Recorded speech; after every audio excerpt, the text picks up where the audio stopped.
It all started on a quiet morning in Aba, Nigeria. The sun was barely up, and the streets were still waking. I stood in front of a small wooden kiosk I built with leftover plywood and nails I bought from Ariaria Market.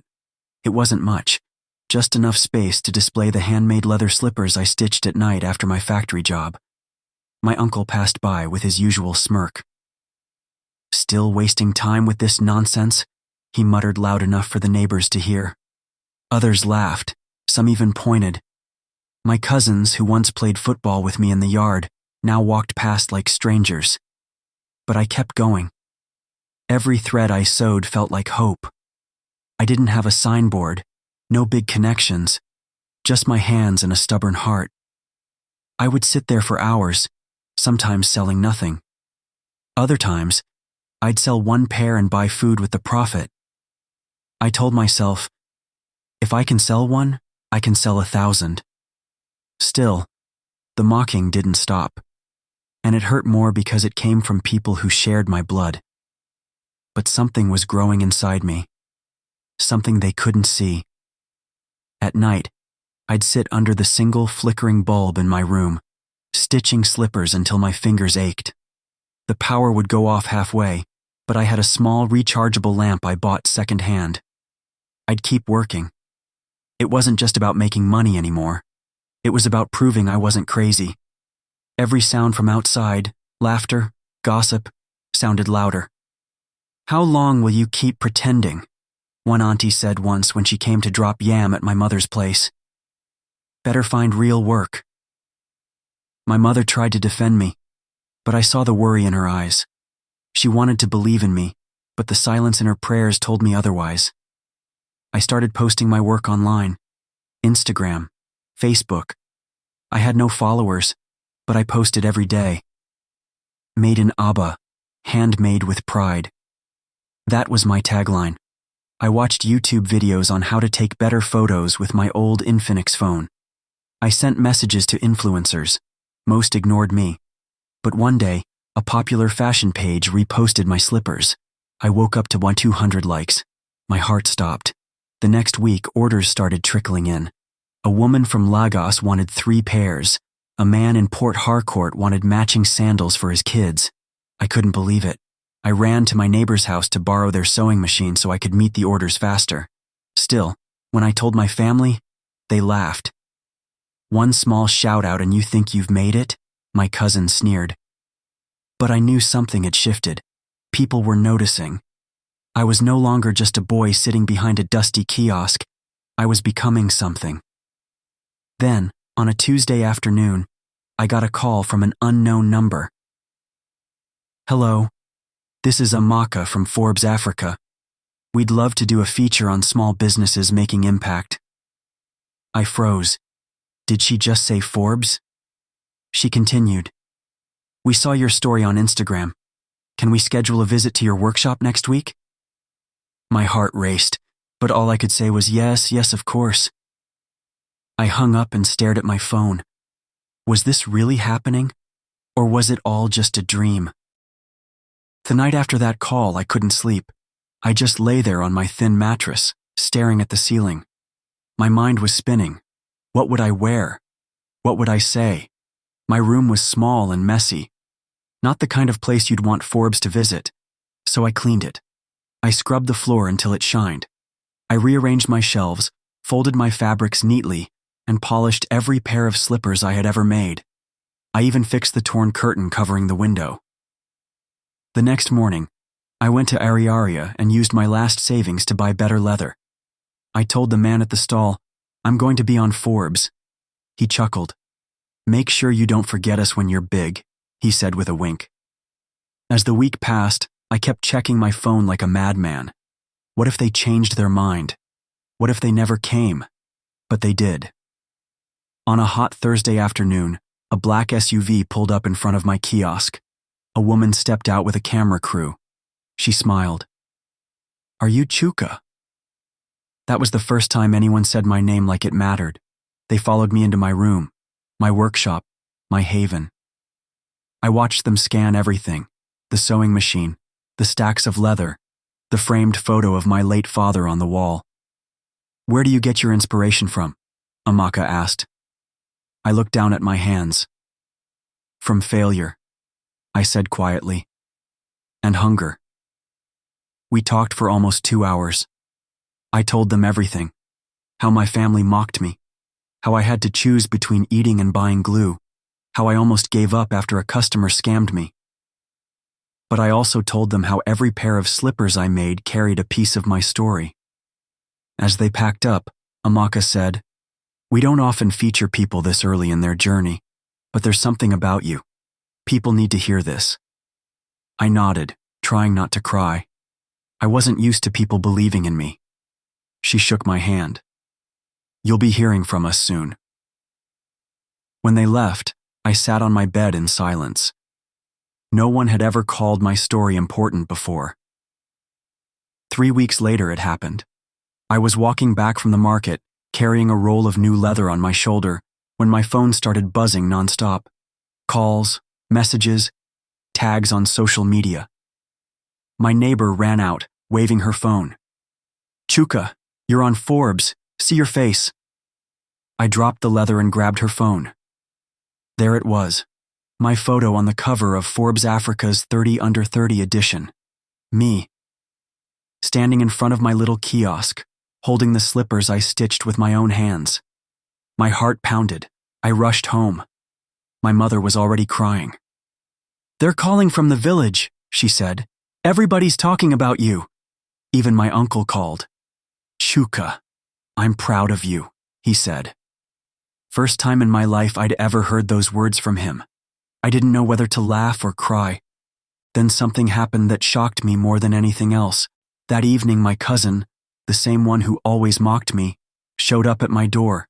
With tears in his eyes, he said, "Can you teach me?" I stood at the door staring at my cousin. I hadn't seen him cry since we were kids. He looked down, embarrassed, like all the pride he once carried had melted away. "Teach you?" I asked, confused. He nodded. "I've been watching you, Chuka. I was wrong. We all were. I want to learn." Part of me wanted to slam the door. Part of me wanted to remind him how he used to laugh at me with his friends, how he called my slippers village nonsense. But I didn't. Something inside me had changed too. "Come in," I said. That evening I showed him how to cut a pattern from leather. His hands shook at first, but he listened closely. I could see he meant it. Not just the work, the humility. Later that night, as we sat sewing together, he looked at me and said, "How did you keep going, even when we all mocked you?" I looked at the dim light above us and whispered, "Because I knew one day you'd ask me that question." And deep down, I always hoped he would. The days passed fast. Orders kept coming, my page kept growing, and soon I had to hire help. I didn't have a proper shop yet, but my small room had turned into something like a mini factory. My cousin came every morning, always early. I made him start from the basics, not because I wanted revenge, but because I wanted him to respect the process. My mother began smiling more. She started helping too, cutting threads and sorting slippers for delivery. The same woman who once prayed in silence now danced around the compound singing, "My son is a big man now." Even the neighbors changed. Some came to buy slippers just to say they knew me. The same people who once whispered, "Is he still doing that shoemaker thing?"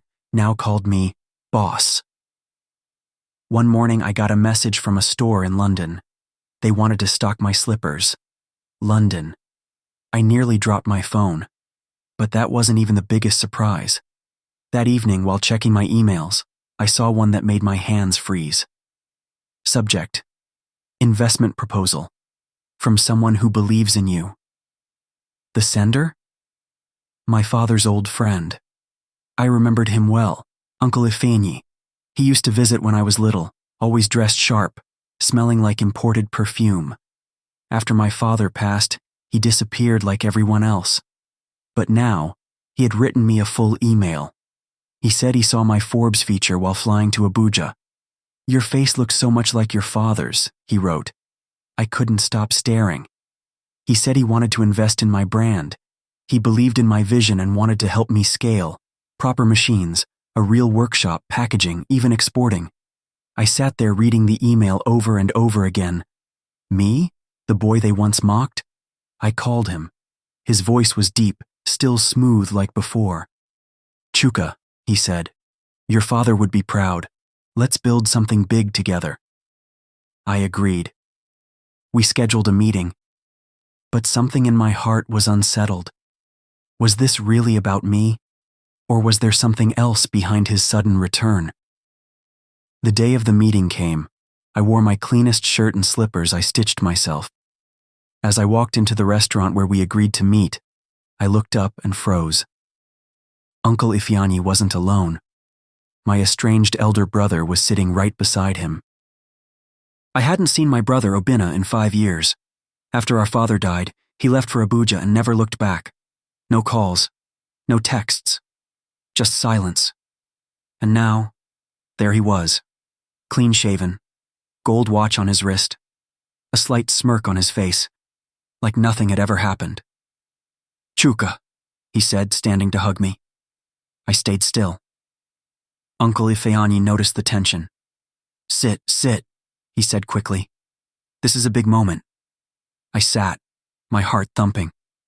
They spoke of big plans, opening a showroom, registering a company name, building a website, applying for international patents. I listened, nodding, but my eyes stayed on Obinna. He avoided my stare, but he kept talking, like he was part of this journey, like he hadn't vanished when we needed him most. Together we can turn this into an empire, he said. Family business. That word, family, stung more than it inspired. I finally spoke. Why now? Silence. Even the waiter paused mid-step. Because I see what you've built, he said, softer now. And because I was wrong. I wanted to believe him, but I didn't know if I could. Not yet. After the meeting, I walked home in the dark, the streets buzzing with generators and Okada horns. My cousin met me at the gate, excited. How did it go? I shrugged. Complicated. I didn't tell him about Obinna. Not yet. That night, I couldn't sleep. My mind kept replaying my brother's face, his voice, his words. Could people really change? I remembered how after our dad died, Obinna sold some of our father's tools and left. I was only 17, trying to stay strong for our mother. He never even called when I was hospitalized from exhaustion 2 years ago. But part of me wanted to forgive, not for him, for me. The next morning, I got a message. Obinna. Let's talk, just the two of us. I hesitated, then replied, tomorrow, by the stream. That was where we used to go as kids, where we played, fought, dreamed. Maybe if we went back to where it all began, I could find answers, maybe even peace. The next day, I got there first. The stream was still calm, surrounded by bamboo and silence, just like before. I stood on the old log where we used to fish with thread and bottle caps. Obinna arrived, dressed simply this time. No gold watch, no pride. He walked slowly, hands in his pockets. You remember this place? He asked. I nodded. I never forgot. He sighed and sat on a nearby rock. I left because I was scared, he said. I didn't know how to carry what Dad left behind. I thought running was strength. But watching you, you carried everything. For a moment he looked like the brother I once knew. I don't deserve your trust, he continued, but I want to earn it. Not for the business. For us. I didn't answer right away. Instead, I reached into my bag and handed him something, a pair of slippers, the very first I ever made. Take them, I said. It's not forgiveness, but it's a start. He held them like they were gold. Then he looked up and said something I never expected. I want to work for you. The words echoed in my mind. I want to work for you. For a long time I said nothing, just watched him hold the slippers, his fingers trembling like he was holding something sacred. You sure? I finally asked. He nodded. I don't want a title. I don't want money. I just want to learn from you." That was the moment something cracked inside me, not in a painful way, but like an old door finally opening. I nodded slowly. "Come to the workshop tomorrow. You'll start where I started, from the ground." He smiled, a little embarrassed. I wouldn't want it any other way. We walked back together in silence, not the awkward kind, the kind that felt like healing. When we got home, my mother saw us together and froze. Then her eyes filled with tears. She whispered, "Your father would be proud." For the first time in a long while, our family sat down and ate together. It wasn't perfect, but it was a start. And sometimes, that's all you need. Obinna arrived early the next morning, in a plain t-shirt and jeans, no shine, no swagger. My cousin raised an eyebrow. "Nawa'o, wonders shall never end." I smiled. "Let's teach him." We gave him a broom first. He swept the workshop without complaining. Then I made him clean the glue tray. Sticky, smelly work. Still, no complaints. By midday, he was sweating like a laborer. I handed him a bottle of water and clapped his back. "Welcome to real life." He laughed, tired but happy. "It's harder than it looks." "That's the point," I said. As days turned into weeks, something strange happened. He got better. Fast. His cuts were cleaner, his stitching was tight, and he started talking to customers with real passion, not fake charm. One day, I found him sketching designs in a notebook. "I have some ideas," he said shyly. I looked through them. They were good, really good. "You've got something," I told him. He smiled like a little boy again. But just when I thought things were finally settling, I got a message that shook everything. "Urgent. A major brand is accusing you of copying their design." My hands went cold. I stared at the email again. A big international footwear company, with stores in Europe and America, claimed that one of my recent slipper designs looked like theirs. They attached photos. There was some resemblance, yes, but I had never seen their version before. Mine came from a sketch I drew in a bus, inspired by a woman's Ankara headscarf.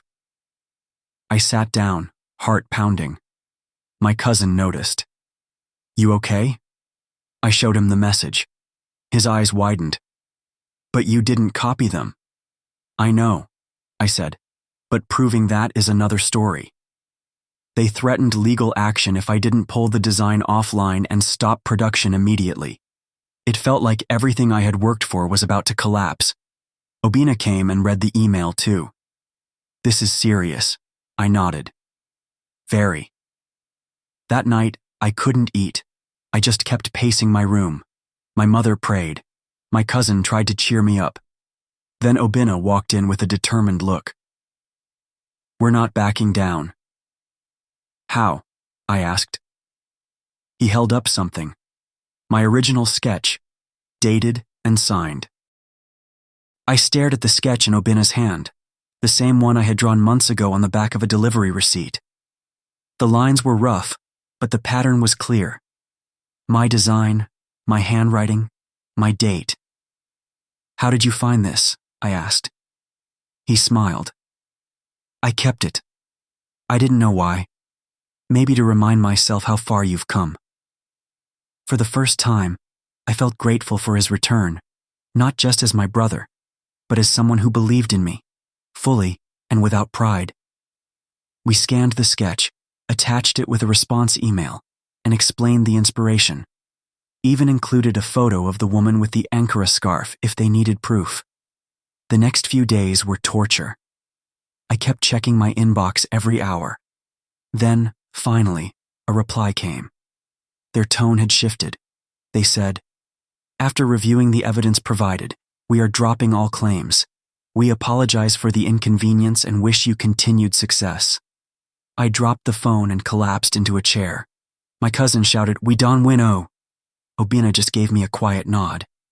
That night, we didn't sleep. We celebrated under the stars, with soft music, warm food, and hope that felt real again. That same week, things exploded.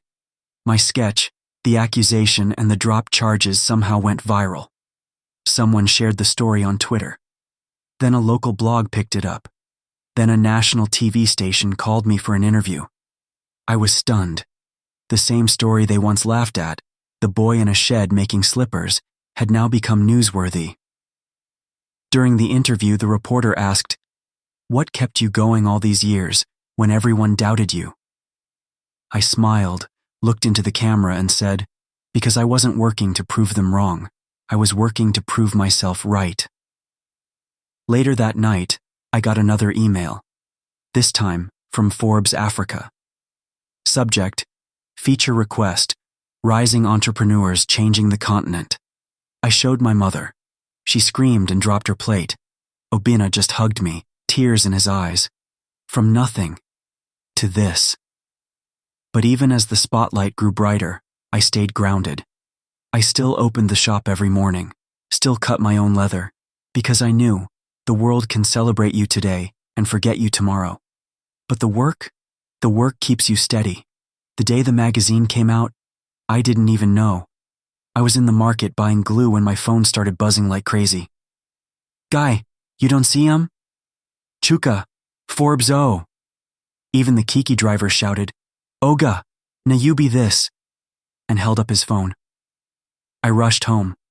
My cousin met me at the gate, holding the magazine. There it was, my face on the cover, Forbes Africa, my name, bold, my story, printed for the whole world to see. I fell to my knees. My mother knelt beside me singing. Obinna placed a hand on my shoulder. I looked around, same compound, same dusty floor, same workshop, but everything was different now. Later that week, my extended family came over. The same uncles and aunties who once said, "Chuka is wasting his life," now said, "We always knew he was special." I smiled politely, but inside, I remembered every laugh, every doubt. When they left, my cousin whispered, "Omo, you did it." I looked at him and said, "No, we did it." And just like that, the boy they once mocked became the man they could no longer ignore. The end. If this story touched your heart, don't forget to like, comment, and subscribe for more inspiring stories. And always remember, never stop believing in your dream, even when it feels like you're dreaming alone.